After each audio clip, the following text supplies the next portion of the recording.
Alrighty guys, it is 6:02 p.m. Central Time in the beautiful city of Kansas. Actually, it's kind of cold and vaguely snowy here right now, so I wouldn't call it beautiful, but we are blogless once again. So we're going to take this time in our Pathfinder playtest coverage to talk about something that really I was hoping we would see a little more in the Pathfinder playtest, at least as far as like Doomsday Dawn went, that being ritual magic.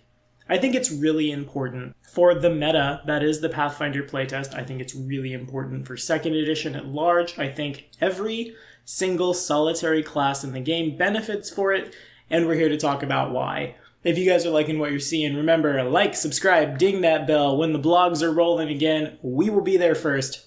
And we are able to be there first in part due to the support of our patrons today.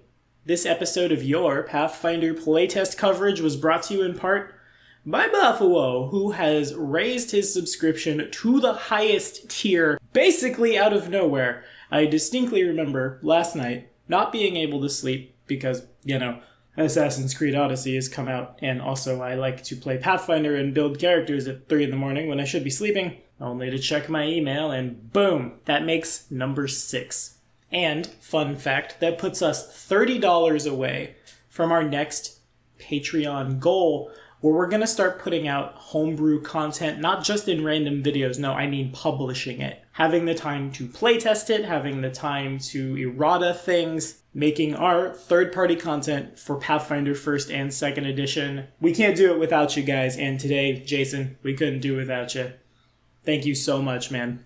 We will talk about what game you'll be joining tomorrow before we start that simple job, but now, ritual time. Okay, so in case you didn't see it, in the Pathfinder playtest, a ritual, TLDR, was a way for a group of non-caster or caster individuals, aka an adventuring party, to cast magic without necessarily being spellcasters. Now, that doesn't mean they can snap their fingers and have a mass heal, but we see a pretty good handful of spells that would take longer than a given, action or 2 or 3 to cast in combat converted into rituals. And yes, we had rituals in Legacy Pathfinder, but they were never literally spells from the game converted over. You were usually looking at stuff that was a lot bigger. The fact that spells that we're used to casting on the battlefield or like in an hour and change are now accessible to everyone shakes up the meta pretty hard, and I think that's amazing. Now, there's one ritual in Doomsday Dawn, happens to be in the last book, and since there's not a whole heck of a lot of downtime in Doomsday Dawn, my party has, as of yet, and probably as of forever and ever, not seen how these work. And that, I feel, is unfortunate, because I feel that what was once an optional rule set now being put in core, again, is really relevant for everyone. For example, the ritual Resurrect allows the party who didn't pack a cleric or divine sorcerer or some other somehow access to divine magic, befriend a priest, I guess, I don't know, to bring back their friends when they die. Now, I've seen time and time again how divisive this can be amongst playgroups. It is my heartfelt, wholehearted opinion that if my character is not in danger of dying when I am in combat, well, it kind of feels like going through a haunted house. Somebody's going to jump out and go, boo! But if I'm not going to actually be threatened, it's like riding a bike with training wheels when I'm capable of flying a fighter jet.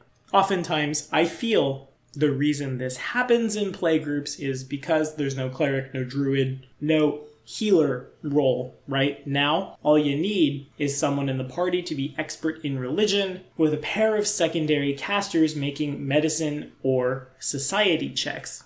At least if I'm reading that entry right. I will admit I'm a little confused.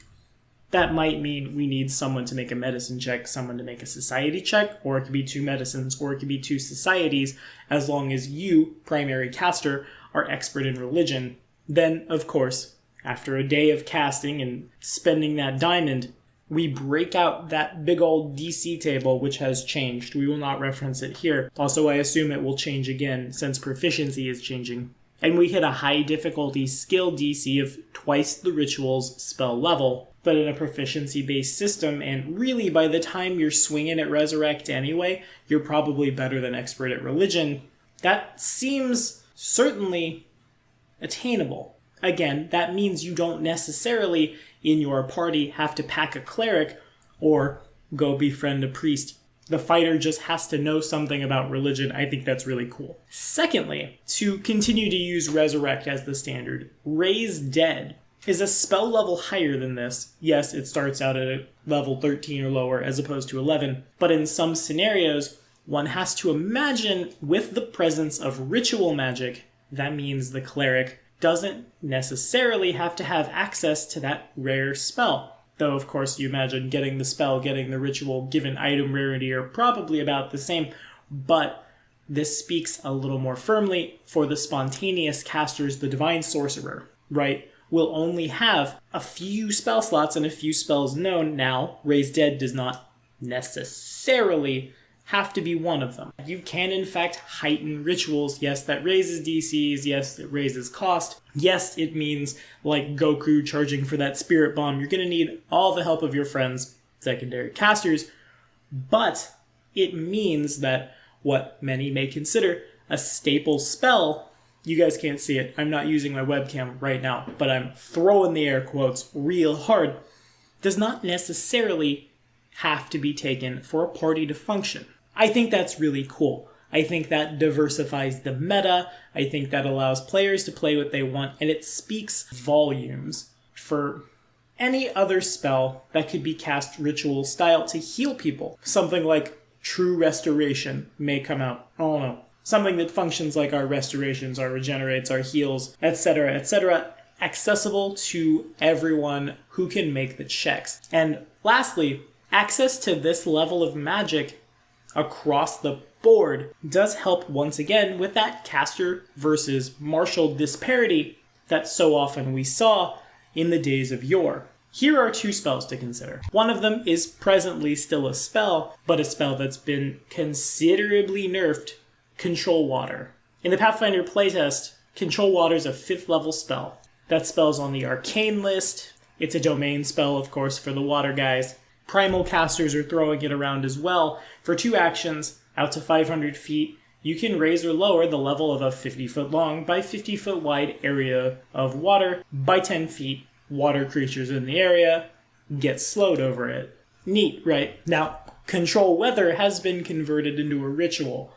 Control Weather was very powerful. So too, in Legacy Pathfinder, was Control Water. In Legacy Pathfinder, we were raising or lowering water as much as 2 feet per caster level, which of course could create a whirlpool, which I saw back in the day my friend's Cleric of Vildiath use to raise the water in a river and wash away an army of undead that was marching upon a much, much outnumbered army. It was amazing. Snap your fingers. Literally, this was a standard action. Hop, off you go.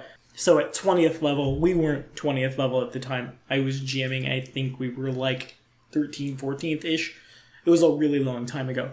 But that's 200 feet by 200 feet of water being raised 40 feet or lowered down to an inch. Not only does that, slay aquatic creatures who suddenly lack the ability to breathe, again, it has crazy powerful consequences for those who are not ready for it, and if that's not a ritual spell, I don't know what is. Secondly, and we did a necromancy playtest video, follow this card right up here, you can see how I think in the playtest one must play a necromancer, because the spell Animate Dead is missing. If Animate Dead is not ritual worthy, I do not know what is.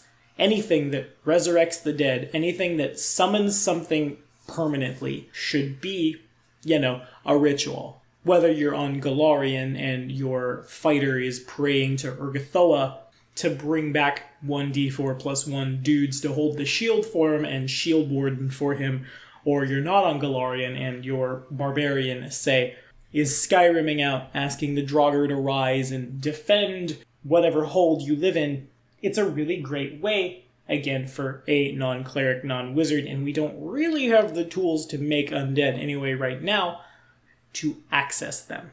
We've talked in the past about how the playtest is blurring the class line, which I think is really neat. Ritual magic is just another piece in that puzzle, so I really hope we see these two spells, and frankly a lot of other spells, both new and old, converted into ritual format, maybe even some general feats to be better at ritual magic, though I guess skill proficiency would do that for you. Anyway, what do you guys think about all this? Have we used rituals in our playtest games? What spells from Legacy Pathfinder should we convert to rituals? And, also, I've got our min-maxing for fun and profit video. Talked about it with a patron a couple hours ago. It's going to coincide with one of his patron rewards, a custom build from level 1 to 20.